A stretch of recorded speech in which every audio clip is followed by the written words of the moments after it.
les amis, j'espère que vous allez bien et bienvenue dans cette toute première vidéo de 2022. Je voulais commencer cette vidéo par vous souhaiter une très bonne année 2022. J'espère qu'elle sera meilleure que l'année qu'on vient de passer. J'espère qu'elle sera moins bien que l'année 2023. Mais j'espère qu'il va vous arriver plein de bonnes choses, que vous avez passé de très bonnes fêtes, que vous soyez seul, à deux, en plusieurs, en famille. J'espère que ça s'est très bien passé pour vous, que vous avez vraiment vécu un bon passage en 2022 parce qu'on passe sur une nouvelle année où il va nous arriver encore des milliers des cents. Donc vaut mieux partir sur un pied positif que de partir sur les chapeaux de roue, sinon ça risque d'être un peu compliqué. Donc j'espère vraiment que tout s'est bien passé et que vous avez passé de très bonnes fêtes. Moi je suis très ravie de vous retrouver aujourd'hui pour la première vidéo de 2022. Et pour cette première vidéo j'avais envie de faire une petite vidéo blabla parce que ça me correspond bien honnêtement de faire des vidéos blabla, de parler pendant des heures et des heures, ça me va très bien. Et j'avais envie de vous prendre pour faire mes résolutions de cette année 2022. En fait à la base des bases je voulais regarder ma vidéo de l'année passée, la reprendre avec vous et vous dire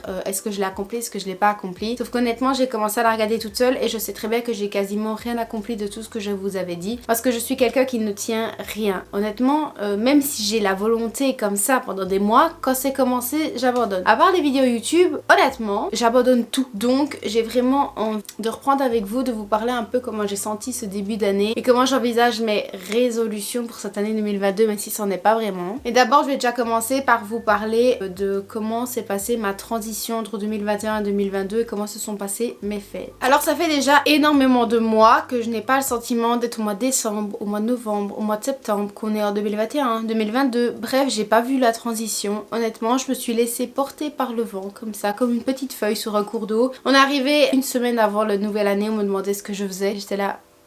Nouvelle année, pardon, on est ouf hein. J'avais absolument pas suivi qu'on allait être en 2022, qu'on allait changer d'année, qu'on allait être au mois de janvier, le mois de décembre, ne me demandez même pas quel jour on était, je l'ai vu filer à une vitesse. Quand on parlait du repas de Noël, j'étais là mais le repas de Noël, mais on n'est pas le 3 décembre aujourd'hui. Enfin, ça a filé à une vitesse, je ne sais même pas vous expliquer où est-ce que j'étais à quel moment. Je me rends vraiment compte des jours qui passent quand je regarde le calendrier, mais j'ai pas la sensation que...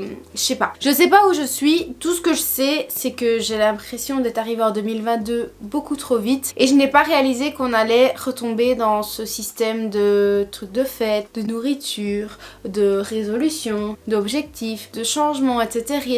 Je vois toutes les personnes que je suis en parler, mais pourtant j'ai pas réalisé qu'on était en plein dedans. Je sais pas si vous voyez un peu ce que je veux dire. Je vois énormément de personnes que je suis qui font entre guillemets de la prévention pour le sentiment de culpabilité pour le poids, les objectifs pour les années, etc.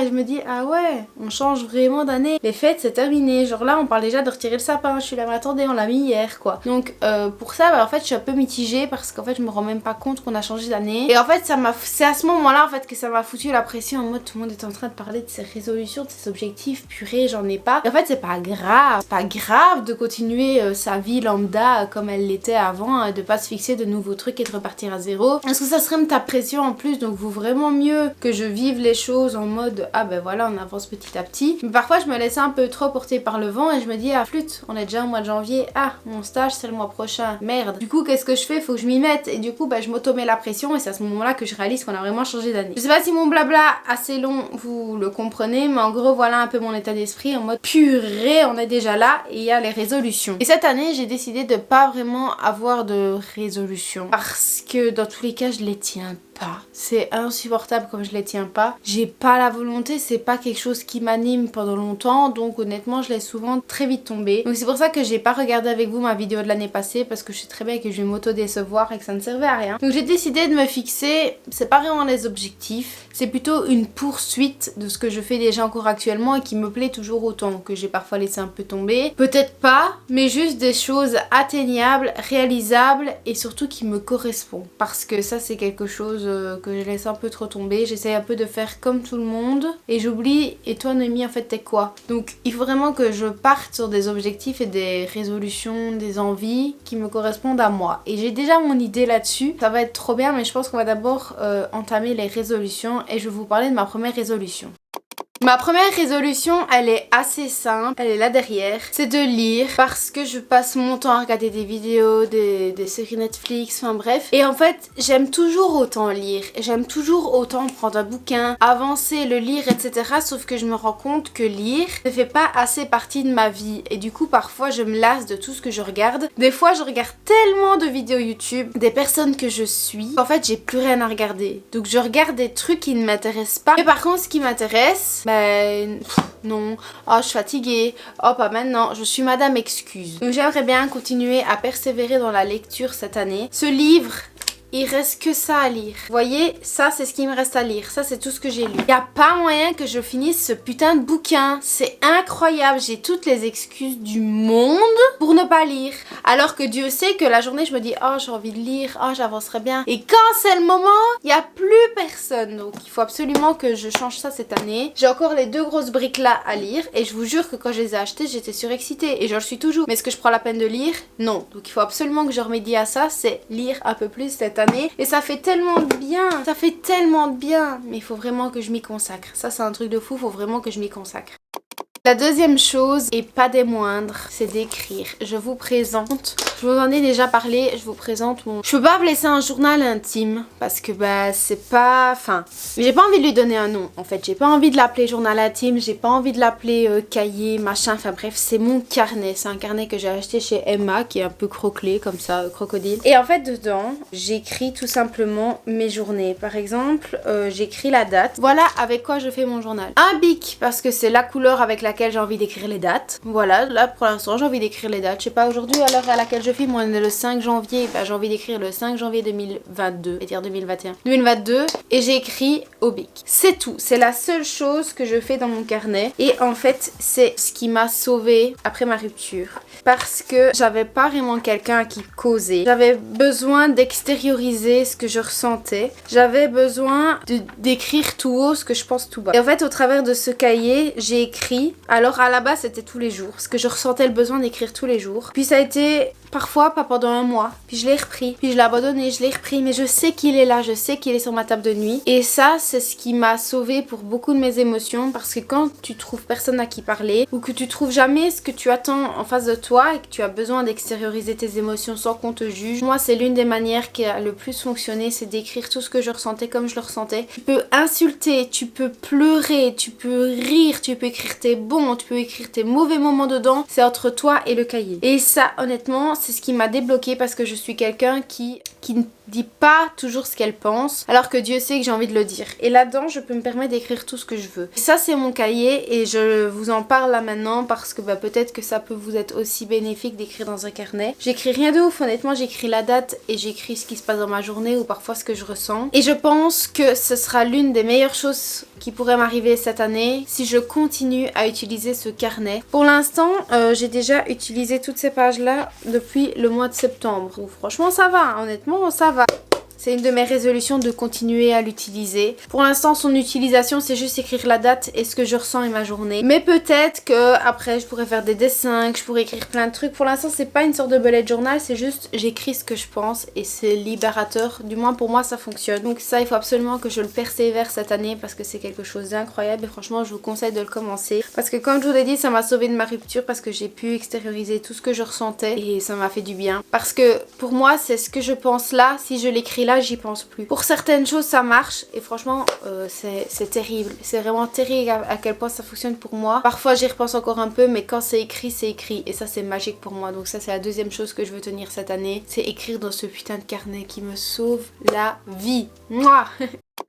Alors, troisième chose, et pas des moindres, troisième chose que j'ai envie de faire cette année, du moins de continuer sur ma lancée parce que j'ai déjà entamé ça depuis quelques temps et essayer de persévérer pour progresser. Tout se trouve dans cette partie pour l'instant. Là-bas, j'ai un cahier à Thomas aussi, mais Noémie range tellement bien qu'elle retrouve pas ce qu'elle a rangé. C'est super, c'est l'anglais. L'anglais parce que j'aime vraiment cette langue et parce qu'il faut absolument que je persévère parce que ça peut être tellement bénéfique dans la vie pour plein de plans. Donc, en fait, ce que j'ai fait, c'est que dans cette partie, J'ai déjà commencé avec mes trucs en anglais. Par exemple, ici j'avais imprimé une liste des 1000 mots. J'ai les 1000 mots les plus importants à connaître en anglais. J'avais écrit toutes les traductions et j'avais commencé à noter les mots que je connais pas. J'ai aussi imprimé les verbes irréguliers pour me faire... mais ça par contre j'ai pas beaucoup bossé les verbes irréguliers parce qu'il faudrait déjà que j'apprenne les verbes de base. Mais au moins comme ça je les ai. Je me suis imprimé des textes aussi pour les traduire, répondre à des questions. Et j'ai aussi commencé à imprimer des fiches de vocabulaire. Voilà, alors le but c'est pas de toutes les connaître par cœur, mais si je cherche un mot, moi je les ai. J'ai presque rien là pour l'instant, mais j'ai la nourriture, les animaux, enfin bref les trucs de base. Mais voilà, c'est déjà la base des bases. Et pour mon Kayatoma que je ne retrouve pas, j'avais toute la grammaire et tout dedans, faudrait que je le retrouve. Et il faudrait que ça, je l'utilise autant que j'utilisais avant, parce que pour l'instant j'utilise l'application Tandem, qui est une application où toutes des personnes spécifient leur langue, enfin les langues qu'ils parlent et les langues qu'ils souhaiteraient apprendre. Et alors t'as des personnes qui parlent anglais qui sont là pour aider les gens qui veulent apprendre. Toi inversement, si tu parles français, t'as des gens qui vont venir te contacter en mode coucou, est-ce que tu peux m'aider à améliorer mon français et tout. Et en fait on dialogue, etc. Et franchement c'est trop chouette. Mais c'est encore assez frustrant pour moi parce que j'ai pas encore... Je comprends énormément mais je sais pas formuler des phrases correctement et moi ça me frustre parce que je réfléchis pas à faire simple. Du coup j'essaie de me lancer dans des phrases un peu trop compliquées. Mais du coup persévérer l'anglais cette année c'est une très bonne initiative. Parce que ça peut permettre d'aller très loin. Et surtout j'adore ça. Donc tant que j'adore, autant persévérer, ça sera que bénéfique.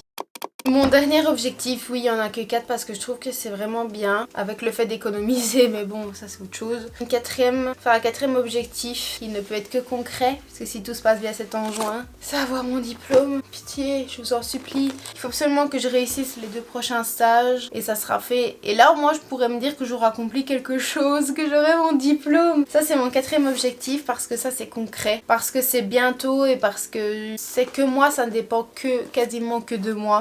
De mon investissement, de mon travail, de tout. En fait, ça ne part que de moi.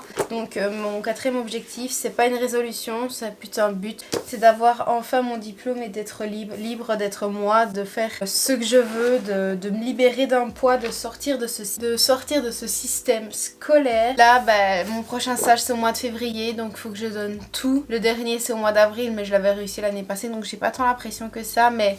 Allez, ça c'est le dernier objectif et je crois que c'est le principal parce que tout ne dépend honnêtement que de moi et là j'ai une pression derrière, j'ai une pression des profs, j'ai une pression de tout le reste, c'est ce qui va être le plus dur pour moi. Alors que tout le reste c'est quand même chill et je fais à ma sauce, à mon rythme, mais là j'ai pas le choix, j'ai des deadlines, tout. Donc c'est vraiment la dernière résolution que j'ai envie de faire. Les autres objectifs c'est bien, celui-là c'est le principal, il va falloir que je donne tout.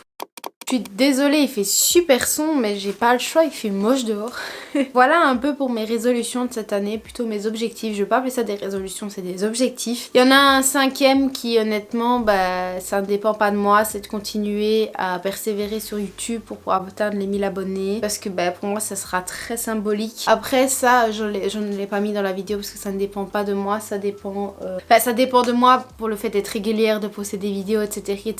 Mais pour le reste, c'est pas moi qui décide. Donc je peux pas me foutre la pression pour ça parce que à la base des bases c'est une passion et si je dois commencer à me mettre en stress de ouf, ça ne va pas me mener bien loin. Donc ça je vous en parle mais je le mets pas dans mes objectifs pour cette année parce que je pense que les 4 objectifs que je me suis fixés c'est déjà vraiment pas mal. Voilà, et alors par rapport à tous ces objectifs là, je vais vous retrouver dans une prochaine vidéo parce que j'aimerais bien refaire un vision board comme je l'ai fait avec vous pendant ma semaine back to school pendant le mois d'août parce que j'aimerais bien me refaire un joli vision board d'une manière un peu plus différente mais vraiment beaucoup plus concise du coup sur les objectifs que je me suis fixé avec vous. Ça sera beaucoup plus concret que de mettre énormément de choses comme j'avais fait avant et ça je vais le faire avec vous, voir un peu comment je vais construire mon vision board, etc. Donc ça sera dans une prochaine vidéo. Dans tous les cas ici on est au bout de ma vidéo objectif. N'hésitez pas à me dire en commentaire quels objectifs vous vous êtes fixés, ce que vous souhaitez accomplir cette année, enfin peu importe en fait, vraiment peu importe tout ce que vous voulez écrire. N'hésitez pas à le mettre dans les commentaires, n'hésitez pas également à vous abonner, à mettre un petit j'aime parce que franchement ça me ferait énormément plaisir et si vous ne voulez pas louper mes vidéos, n'hésitez pas à mettre la petite cloche parce que comme je vous l'ai dit au début des vidéos, j'ai changé l'heure, c'est à 4h30 et plus à 10h du matin le dimanche, donc n'hésitez pas à l'activer pour recevoir la petite notification. Dans tous les cas, moi ça m'a fait super plaisir de vous partager mes objectifs et de vous avoir accompagné dans ma toute première vidéo de cette année 2022. Je vous fais de très gros bisous et je vous dis à la semaine prochaine prochaine et dans une prochaine vidéo. Ciao! I never wanted to be like them. Never meant to cause you struggle. But I lost my way back then.